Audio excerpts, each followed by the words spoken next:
Hey guys, it's Ryan with Fluid Health bringing you another episode of Science Powered Fitness, and today we're going to talk about cervical kyphosis and how to hopefully fix it.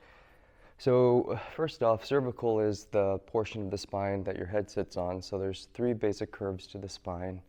You got your cervical, you've got your thorax, you got your lumbar, the cranium sits on top, you got your cervical, your sacral base, which is this fused section of vertebra that everything sits on, and that's normally your center of gravity, right? The sacrum serves as the center of gravity. It's about 50% or more, a little bit, 57% of your body's height from the ground. And if you draw a straight line vertically up and down, it creates this center of mass line. Now again, the body's curves of the spine are defined by that sacral base. So the curvatures are normally around 30 degrees for the neck and the trunk and about 25 for the lumbar. So the natural slope of these curves. Now the curves are either anterior, meaning towards the front of the body. So here would be the plumb line. So you got these A curves and P curves. So the A curves are forward or positive. P curves are posterior or negative. And that has to do with, again, maintaining center of gravity. So if your sacrum, down here, this little base of support, let's see if I can get you guys down there, this guy right there. If it starts to shift forward or back, the body's going to start to adjust the curves on top of it so it can maintain equilibrium and keep your body upright. It's called a righting reflex.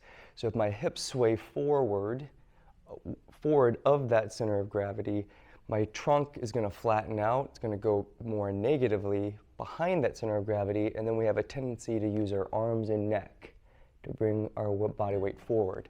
So oftentimes if we're just working on the neck flexion extension relationships or the shoulder flexion extension relationships, meaning if we have overactive neck flexors and shoulder flexors, so we attempt to lengthen and elongate them, but all we're doing is working on that relationship of the neck and the trunk without looking at the sacral base that it sits on, well then oftentimes we end up with this fixed posture and we can't get out of it. So that's called cervical kyphosis. It's a loss of the cervical arch.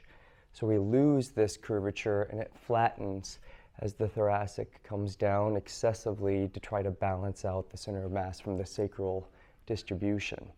So the real long and short of this is if we want to fix the neck relationship, we got to think about what it sits on top of and how you position that sacral orientation. And that's called stacking or bracing, and you can do that through breathing drills and maintaining your intrinsic subsystem, which are these little muscles that support your spine. So lots of awesome things you can do to improve your posture and not just address the symptoms of that. Remember, upper cervical kyphosis is that loss of that curve, and again, it's associated with your body's trying to keep up with equilibrium. If we want to fix it, we got to work on the whole spine and think about the body as a whole globally. So any questions on this, reach out admin at fluidhealthandfitness.com.